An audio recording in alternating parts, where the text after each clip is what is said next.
Hola, ¿qué tal? Soy Matías Rebolledo y estamos aquí en Quinòtico en esta 58a edició del Festival de Sitges, el Festival de Cinema Fantástica de Cataluña, en este festival, en este set audiovisual patrocinado por Resol en colaboración con la SCAC, que hoy, por ejemplo, nos va a ocupar en esta entrevista. Hoy recibimos con toda la energía a Marta Ayerbe. ¿Qué tal? ¿Cómo estás? Hola, encantada, muchas gracias. Bueno, primero de todo, bienvenida. Muchas gracias por tu tiempo. Y claro, la primera pregunta que me sale hacerte, ahora que estoy cómodo hablando de nuevo en Sí, español, es ¿qué haces en un lugar como este? ¿Cuál es tu cometido en el Festival de Sitges en este año? pues yo creo que ya van 2 años que yo también me hago esta misma pregunta, pero el año pasado pues tuve el honor de ser elegida como una de las ganadoras del concurso Dreammakers, que lo llevan adelante pues Cupra, SCAC y J Bayona, y este año pues he vuelto con ellos porque ya traemos el regalo, que es este corto y que ya lo hemos terminado y entonces pues bueno, abrimos con él el Festival de Sitges. Este corto que es Señuelo.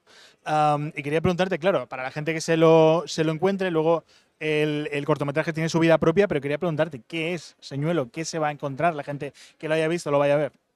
Pues, a ver, señuelo tiene como tres palabras muy claras, que es pues algo inquietante, es algo emotivo y también tiene una parte de maravilloso, que es lo bueno de lo fantástico, que siempre te acaba maravillando, un poco a la vez que el terror. Entonces, bueno, digamos que ponemos todo esto en un mix con la premisa de un día de caza, que es en lo primero que yo pensé al escribir. Ok. ¿Nos puedes explicar un poco cómo funciona el programa, cómo funciona también la mentoría o el asesoramiento este creativo de J. Bayona? Pues ha sido muy intenso porque llevamos ya todo este año, bueno, y desde el principio yo el año pasado conocí a Jota en julio y fue de las experiencias más grandes de mi vida porque yo venía emocionada con la Sociedad de la Nieve y tenía muchas ganas de poder compartir algo que era mío, algo que yo había escrito y que lo hubiera leído él, y creo que a partir de ahí fue todo, o sea, fue siguiendo este proceso de yo escribir, recibir feedback, volver a reescribir, volver a reeditar, que él lo lea, que él te diga qué le parece, por dónde lo podríamos llevar mejor, o sea, qué es lo que podemos sacar más en concreto del final o de esta escena, o sea, qué buscamos, qué es lo más potente y qué es lo que puede funcionar también a la hora de, pues, de presentarlo y de obtener una reacción pues, de, eso, de terror o de emoción. Y yo creo que conseguimos sacar, a través de este proceso, conseguimos sacar muchísimo el jugo de todas las emociones que podían sacar, pues eso, los actores, el tener un niño protagonista, el tener pues eso, un acecho de algo misterioso, de una criatura, no sabíamos el qué, y creo que todo eso lo llevamos al siguiente nivel. Ujú.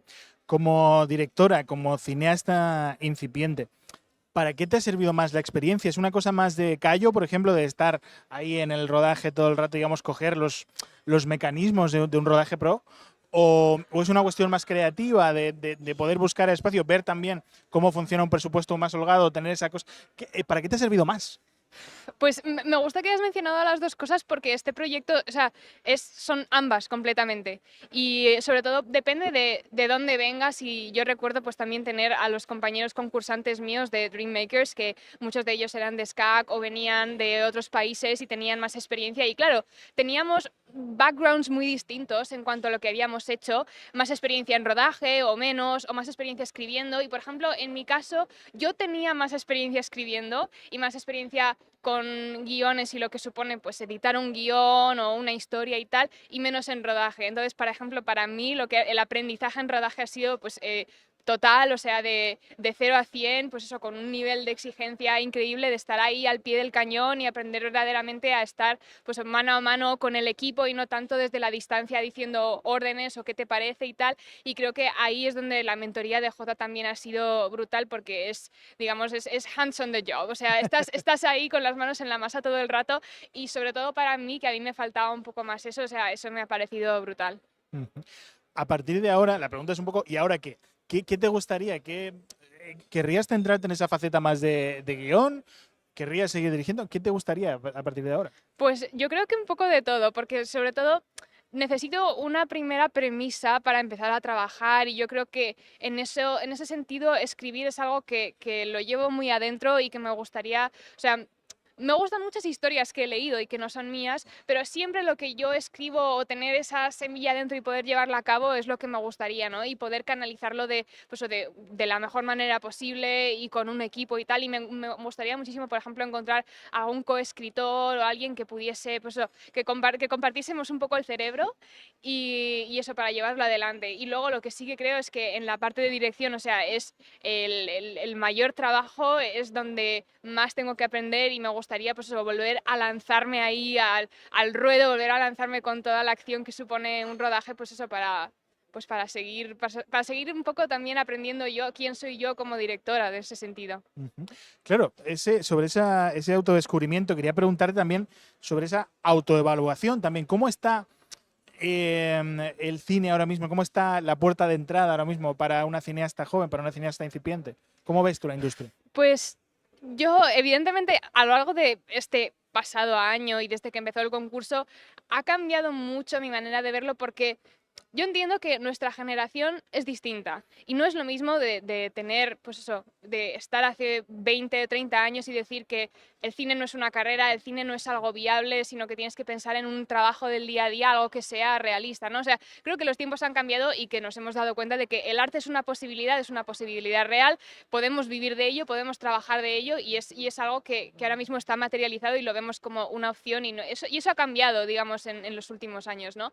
Pero aún así me parece que hay muchísimas barreras de entrada, sobre todo en cuanto a los medios que puedes obtener o al equipo que puedes conseguir, porque también depende muchísimo de cómo sea tu equipo, el equipo que te rodee, qué sois capaces de hacer y un poco eso también limita lo que en tu creatividad tú puedes dejar volar, ¿no? Porque al principio en mi historia pues había ciertos elementos fantásticos que estaban aquí y que según fueron viendo pues que había más medios, pues los elementos fantásticos subieron aquí. Entonces ha sido muy bueno poder contar con todos estos medios y los profesionales porque eliminan esas barreras de entrada. Me gusta mucho que hayas dicho esto último porque, claro, en los últimos días hemos debatido en en nuestros podcasts y en nuestras tertulias sobre los presupuestos que se le dan a las mujeres en España, por ejemplo. Que claro, la respuesta es como una respuesta también a este tópico asqueroso y manido de hacéis siempre las mismas películas y demás. Es como, leyendo el informe de encima, lo que se decía es, claro, si nos dais presupuestos mínimos, no podemos hacer aquí Star Wars. Entonces, no sé por dónde te gustaría tirar como cineasta, qué géneros te gustaría explorar. Y también si me podías dar una opinión sobre eso, sobre los presupuestos, que claramente a las mujeres se les da menos dinero para hacer películas. Sí, pues en ese sentido yo creo que, o sea, es muy interesante lo que comentas porque yo siempre veo a la hora de escribir que si estamos limitados por lo que yo creo que voy a conseguir o que no voy a conseguir, hay algo que voy a dejar de escribir y lo voy a dejar de contar.